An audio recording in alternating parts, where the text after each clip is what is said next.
My name is Jason. I work as a detective in a small town. This town has never had a high level of crime. People here know each other, and the most serious cases were small thefts or domestic conflicts. But everything changed one cool autumn morning. I was sitting in my office sorting through old cases when the bell rang. It was a call to a crime scene.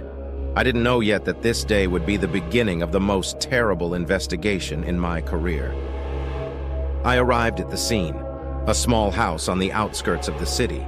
The police had already surrounded the area, and I saw medics carrying the body out. You could tell by their faces that this was no ordinary murder. "Jason, this is something scary," Sergeant Blake told me as he met me at the entrance. "We haven't seen anything like this before." I went into the house. There was blood everywhere, on the walls, on the floor, on the furniture. I saw a woman's body dismembered and scattered around the room. It wasn't just murder, it was something much worse. I approached one of the investigators. "What do we have?" "This is Sarah Thompson," he replied. "Missed 3 days ago. We thought she just ran away, but this..." I bent down to get a closer look at the body. "This looks like the work of a psychopath. We're dealing with a serial killer." Instinct told me that this was just the beginning. I didn't know yet how many victims there would actually be, and I could not imagine how horrible these murders would be. But one thing I knew for sure, this monster will not stop until we find it. The next morning, I got a call from the police chief. He was clearly worried. "Jason, this keeps getting worse. We've found another body, this time in the woods." I immediately went to the scene. The forest was gloomy, with thick vegetation that created an atmosphere of uncertainty and fear. The body was found near an old abandoned house. It seemed like the killer knew what he was doing and wanted us to find him. The victim is a young man, about 25 years old. The body was mutilated and disfigured in the same way as the previous one. On the chest were carved strange symbols, similar to some kind of ritual signs. "What could that mean?" I asked the criminologist. "It looks like some form of ritual murder," he replied. "But we don't yet know the exact nature of these marks. More research time is needed." I felt that this killer was playing with us. He leaves clues, but at the same time he wants to remain elusive. It pissed me off. I couldn't let him continue. We started the investigation by reviewing all old missing persons cases. I was sure that this killer did not appear out of nowhere. He must have acted before, but we simply did not connect these cases with each other. The more I delved into the case, the more horror gripped me. This monster was among us, and it was much closer than we thought. A few days later, we received another call. Another body was found, this time in an old abandoned warehouse on the outskirts of town. When I arrived at the site, I was greeted by a somber silence. The police had already surrounded the area, and I saw medics carrying out a body covered in a white sheet. "What do we have this time?" I asked one of the officers. "A woman, about 30 years old," he answered. "The body was found by warehouse workers. They say there was nothing suspicious until they noticed the blood." I joined the team. The smell of death was unbearable. The woman's body was dismembered and scattered in different corners of the room. The same symbols as at previous crime scenes were written on the walls. "This is clearly his work," I said to the investigator. "He doesn't stop." We started checking all possible suspicious activities and personalities in the city. I felt that the killer was somewhere nearby, but he was very careful not to leave direct traces. Every time we approached him, he seemed to disappear into thin air.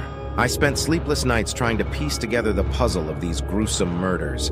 I knew we were dealing with a very intelligent and cunning killer, but I couldn't understand why he was doing this. What motivates him? The more we searched, the more I realized that this monster was preparing something even more terrifying. And if we don't stop him, he will continue to sow death and fear in our city. One evening, when I was returning home after another hard day, I was interrupted by a call on my cell phone. It was Sergeant Blake. "Jason, we got some important information. A man was seen in one of the bars in town who was acting suspiciously and had blood on his clothes. This could be our suspect." I immediately went to the specified bar. It was a small, dark place where the locals would gather after work. The owner of the bar, an elderly man named Sam, said that the suspicious man was sitting in the corner drinking alone, looking very nervous. "He left the bar about an hour ago. Sam said, but he left it and handed me a scrap of paper. The same symbols we saw at crime scenes were drawn on the paper. It was a message from the killer. "He's playing with us," I said, looking at the picture. "He wants us to know that he's always one step ahead." We began checking all the surveillance cameras in the area, hoping to find traces of the suspect, but he disappeared again, as if dissolved in air. My frustration grew. I couldn't let this monster continue its killing spree. I knew we had to find him before he struck again. The next morning, I received another message. The body was found on an abandoned farm outside the city. This was the fourth murder in the last month. Each of them became more and more cruel and terrible. When I arrived at the site, I was greeted by a grim picture. The body of the victim, a young woman, was dismembered and scattered all over Fairway. The entire area was surrounded by police, but even that could not prevent the horrific scene. On the walls of the farm were new symbols, engraved directly on the wood, which seemed to be combined with the previous ones. "Another terrible case," I said, approaching the forensics. "This man doesn't just kill. He leaves a message. He plays with us." We began to analyze all the new data and turned to experts in ritual symbols. We needed to figure out if these signs were part of some sinister ritual or just a way to get our attention. After several days of hard work, we managed to find some signs that these symbols could have been part of an ancient cult, but we couldn't pinpoint what cult or belief it might be. The killer clearly used these symbols to confuse us. We received another tip. A local resident mentioned seeing a suspicious person in the area before the murders. He described the man as a tall figure with dark eyes who seemed very stubborn and vengeful. The suspicious man from the description turned out to be very difficult to identify. No one knew his name or origin. We have turned to all possible sources of information in an attempt to trace his movements. Every time we thought we found a trail, it turned out to be a dead end. Meanwhile, I noticed that the murders started to become more and more specific. Each victim had certain signs that tried to indicate that the killer had a personal vendetta or some specific motive. These murders did not appear to be random. The killer seemed to have a clear plan. One of our investigators, Jane, discovered that all of the victims were either former residents or had ties to some organization that may have been associated with the rituals. This led us to believe that the killer may be part of some underground group or have ties to ancient cults. As we continued to investigate, Sergeant Blake called me again. He reported a new case that was found in an old school that has been defunct for a long time. When I arrived, I realized it was another crime scene, and as always, the symbols on the walls indicated that it was the work of our maniac. At school, I found another body, this time a middle-aged man. The body was strewn about the classrooms, and even in such conditions, my experience allowed me to see that it was a murder with particular brutality. A new message was written on the board. "Every new day, I grow stronger." We realized that the killer was trying to break our morale. He wants us to feel powerless and hopeless, and it seems to give him great comfort. We assembled a team and began analyzing all the evidence collected, trying to understand if there was any connection between these crimes. I was already beginning to lose faith when our investigations did not yield significant results. Gradually, a new version emerged. Perhaps the killer is motivated by parts of a great personal tragedy or trauma. It is possible that all this is part of a long, merciless revenge plan. The investigation continued, and with each new murder, our hopes for a quick solution to the case dwindled. While we were trying to find connections between the victims, we were approached by one of the victims who miraculously survived. Her name was Mary, and she was one of the survivors of the attack, but was able to escape. She described the killer as someone who acted with incredible cruelty and desperation. "He knew what he was doing," Mary said. "He was cold and calculating, and every time I looked at him, I could feel that he was enjoying it." Mary said that the killer even repeated his victims several times, destroying any traces. It gave us new information about how the killer works and what might be going through his mind. We began reviewing surveillance footage from various locations where Mary might have met the killer. Maybe that would help us narrow down the suspects and uncover a motive. Our efforts to find the killer continued, but no new leads led us to concrete results. I felt like we were stuck in this horrible game where every step forward comes with new victims and new puzzles. Sergeant Blake invited me into his office and showed me the new data we had received. These were detailed reports from a laboratory that analyzed all the evidence found at crime scenes. "We found some interesting things," Blake said. "It turns out that the blood of all the victims contains traces of certain drugs. This may be the key to the solution." We began to check possible medical facilities and laboratories that could use these drugs. This could help us narrow down the suspects and find a connection between the killer and the medical staff. At the same time, I continued to search for information about ancient cults and rituals. Maybe our killer isn't just a psychopath, but someone who uses rituals as part of his plan. We kept digging in all directions when our efforts yielded a new result. One of the local residents, who worked in a medical laboratory, admitted that he noticed something suspicious. He saw how one of his colleagues, Richard, visited the laboratory unusually often and took medical drugs. "Richard has always been a bit strange," said the resident. "He usually works alone and never talks about what he's doing." We started checking Richard out, and he turned out to be unusual. He had a medical education, but in many ways his behavior was unfriendly and opaque. We decided to conduct an investigative experiment and take Richard in for questioning. When we met with Richard, he was calm and collected, but his reactions to some questions were strange. We suspected that he might be involved in the murders, but we couldn't find direct evidence. We decided to turn to psychologists to better understand the behavior of our killer. Perhaps this will help us find new approaches to investigation. One of the leading experts, Dr. Jonathan Hawk, agreed to help us. Dr. Hawk analyzed all available data and clues. He noted that our killer probably has a personal motive related to deep psychological trauma or stress. The murders, he said, could be a maniac's way of finding control or regaining power in his life. This type of killer often looks for ways to manipulate and control the situation in order to regain a sense of power, explained Dr. Hawk. Sometimes these actions become a kind of ritual for him, a way to find solace or relief. With the new knowledge, we decided to revisit all the previous cases and focus on possible commonalities among the victims. All of the victims appeared to have some connection to a local medical organization or medical-related events. This discovery made us turn to Richard again. We decided to search his house and laboratory. As a result, many suspicious items were found. Blood samples, medical instruments, and even old medical records that could indicate that he has knowledge about various medical drugs and procedures. Richard denied his involvement in the crimes, but after extensive questioning, we were able to find some inconsistencies in his testimony. His knowledge of the drugs and his behavior indicated that he may indeed have been involved in the murders. We decided to conduct a psychological test to assess his condition and behavior. The results confirmed our suspicions that he had a penchant for violence and control that fit the profile of our killer. However, despite all the evidence, Richard continued to deny his guilt. He remained calm and even showed a certain level of pride at how long he was able to avoid punishment. During one of the interrogations, Richard suddenly remembered one of the murders that we had not yet fully investigated. He spoke of how the killing was special and how he did everything right.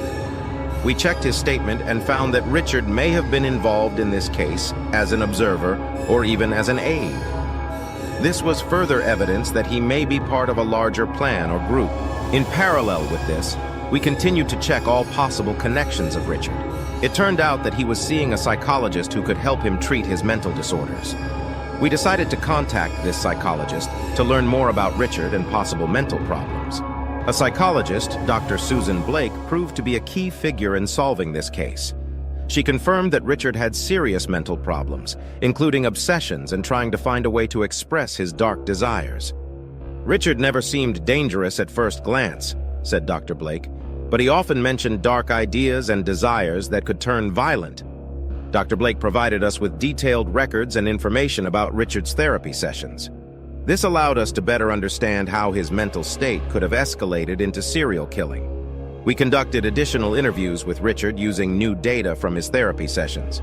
This helped us uncover a few more details about his plans and motivations.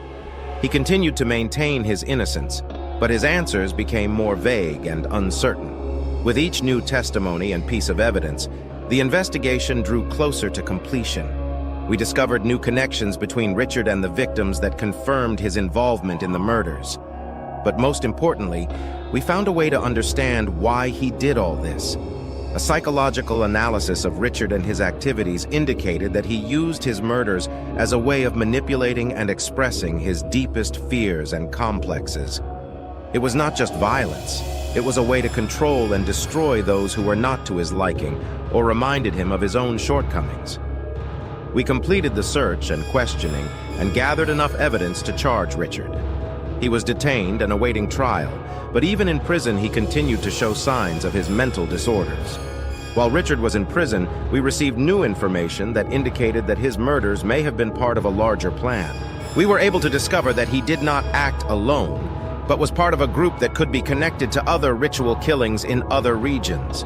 We have opened a new investigation, trying to find connections between Richard and this group. It turns out that the murders he's been carrying out may have been part of a larger plan in which he was just a role player. While investigating new leads, we discovered that Richard's murders may have been just part of a sinister ritual that was linked to other murders. We had to turn to specialists in ritual practices to reveal the whole picture. We have also assembled a team to work together with other law enforcement agencies that have dealt with similar cases in other regions.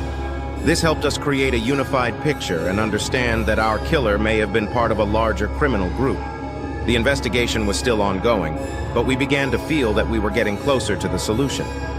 Gradually, new clues and evidence indicated that Richard's murders were part of a global campaign of terror and manipulation. We discovered that the group Richard belonged to had specific rituals and techniques that helped them control and intimidate their victims. This allowed them to remain in the shadows and avoid arrest. We continued to work on solving this complex case.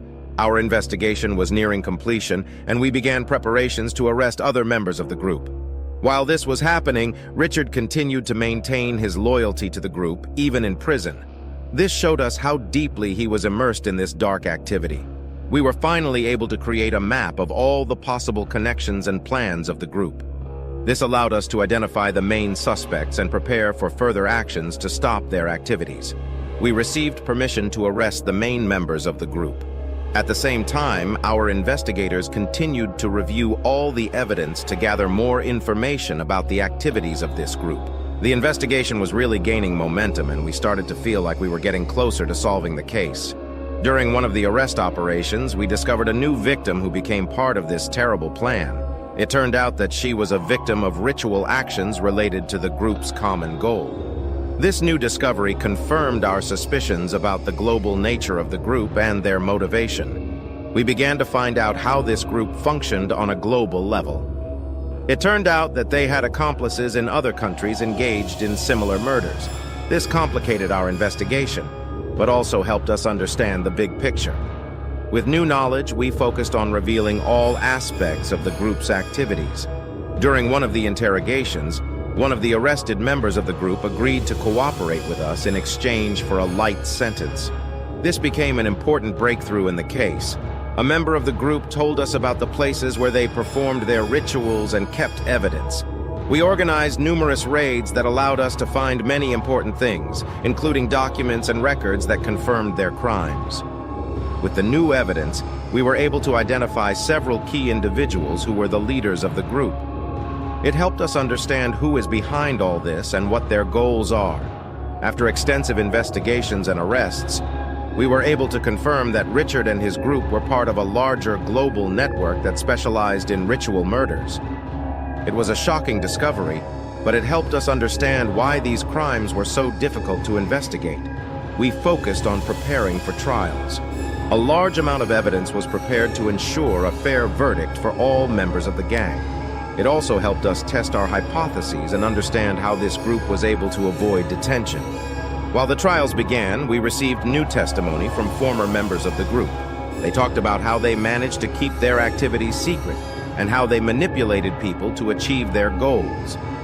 One of the most important witnesses confirmed that the group used certain psychological manipulations to control its members.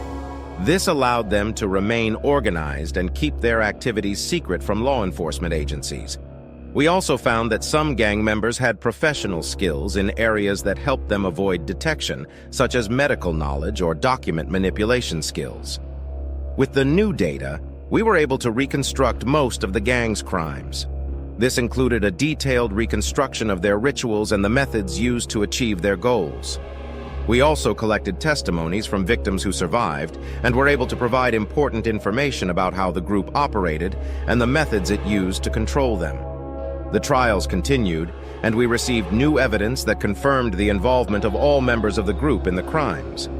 This helped us to ensure that justice would be done. As the trials drew to a close, we received new information about how the group operated in other countries. This helped us understand how their crimes affected other regions and how they were able to avoid arrest elsewhere. We focused on investigating the group's international ties. This included cooperation with law enforcement agencies of other countries and the exchange of information about their activities. With the new data, we were able to find links between groups in different countries. This helped us understand how criminals organize their activities on a global level. We continued our work to ensure justice for all victims of the group. This included assisting victims and working with psychologists to ensure their rehabilitation. The latest stages of the investigation showed that the group not only engaged in ritual killings, but also participated in other crimes, such as drug trafficking and illegal financial transactions. We completed the preparations for the court hearings and collected all the necessary evidence to prove the guilt of the gang members. This allowed us to ensure justice and punishment for all those involved in these heinous crimes. Trials took place, and most of the group's members were sentenced to lengthy prison terms. This was an important step in the fight against global crime and ensuring justice for victims. After the trials were over, we focused on analyzing all the data we received and developing new methods to fight similar crimes in the future.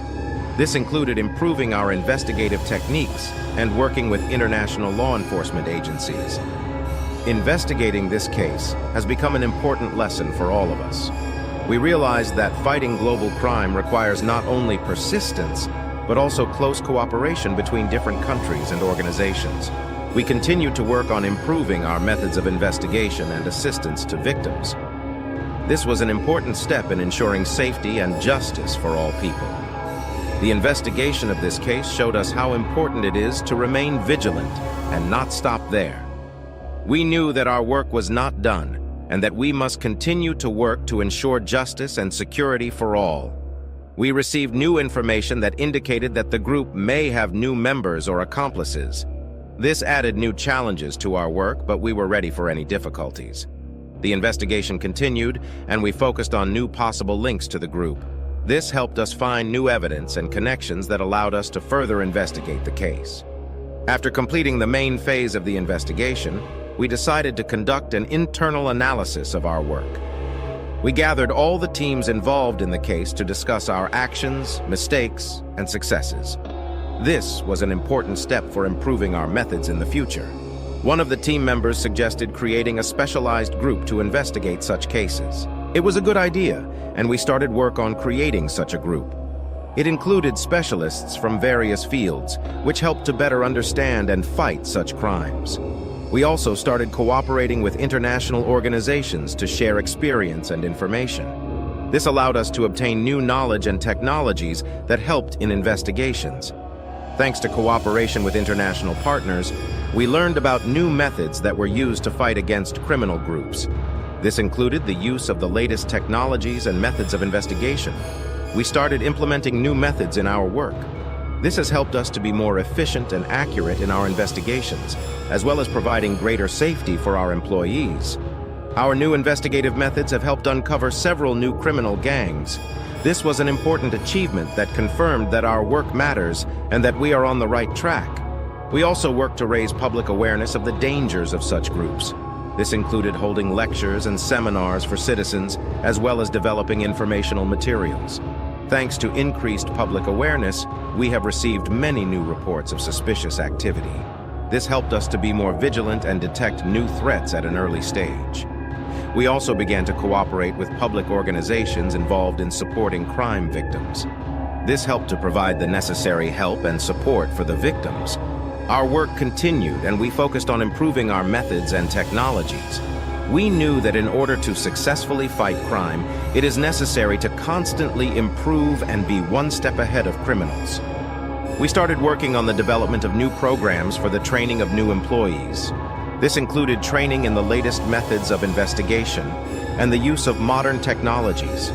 Thanks to new training programs, we have been able to attract many talented professionals to assist us in our investigations.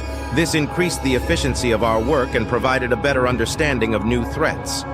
We also started working on creating new technological solutions for investigations. This included the development of new programs and tools to assist in data collection and analysis. With new technologies, we have been able to significantly improve our work. This made it possible to identify criminals faster and more accurately and collect the necessary evidence. We continued to cooperate with international partners and exchange experience. It helped us to be on the front line in the fight against crime and to introduce new methods in our work. Thanks to international cooperation, we received new knowledge and technologies that helped in investigations. This included the use of the latest data analysis and facial recognition technologies. We have also begun to collaborate with scientific institutions to develop new methods of investigation. This allowed us to gain new knowledge and implement new technologies in our work. Our new methods and technologies helped identify new threats and ensure safety for citizens. We knew that our work was important and that we had to keep improving. We also worked to increase our employees' awareness of new threats and methods of combating crime. This included training and seminars for employees. Thanks to the increased awareness of our employees, we were able to significantly improve our work and ensure greater safety for citizens. This was an important step in the fight against crime. We continued to work on improving our methods and technologies. We knew that in order to successfully fight crime, it is necessary to constantly improve and be one step ahead of criminals. Our new methods and technologies helped identify new threats and ensure safety for citizens. We knew that our work was important and that we had to keep improving. We also worked to increase our employees' awareness of new threats and methods of combating crime.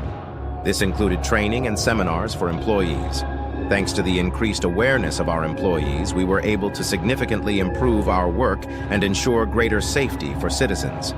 This was an important step in the fight against crime. We continued to work on improving our methods and technologies. We knew that in order to successfully fight crime, it is necessary to constantly improve and be one step ahead of criminals. Our new methods and technologies helped identify new threats and ensure safety for citizens. We knew that our work was important and that we had to keep improving. We also worked to increase our employees' awareness of new threats and methods of combating crime. This included training and seminars for employees. Thanks to the increased awareness of our employees, we were able to significantly improve our work and ensure greater safety for citizens. This was an important step in the fight against crime. We continued to work on improving our methods and technologies. We knew that in order to successfully fight crime, it is necessary to constantly improve and be one step ahead of criminals. Our new methods and technologies helped identify new threats and ensure safety for citizens. We knew that our work was important and that we had to keep improving. We also worked to increase our employees' awareness of new threats and methods of combating crime. This included training and seminars for employees. Thanks to the increased awareness of our employees, we were able to significantly improve our work and ensure greater safety for citizens. This was an important step in the fight against crime. We continued to work on improving our methods and technologies. We knew that in order to successfully fight crime, it is necessary to constantly improve and be one step ahead of criminals. Our new methods and technologies helped identify new threats and ensure safety for citizens. We knew that our work was important and that we had to keep improving. We also worked to increase our employees' awareness of new threats and methods of combating crime. This included training and seminars for employees. Thanks to the increased awareness of our employees, we were able to significantly improve our work and ensure greater safety for citizens. This was an important step in the fight against crime. We continued to work on improving our methods and technologies. Our new methods and technologies helped identify new threats and ensure safety for citizens. We knew that our work was important and that we had to keep improving. We also worked to increase our employees' awareness of new threats and methods of combating crime.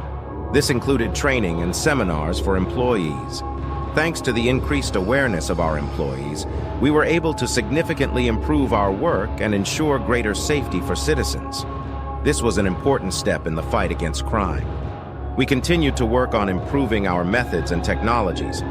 We knew that in order to successfully fight crime, it is necessary to constantly improve and be one step ahead of criminals.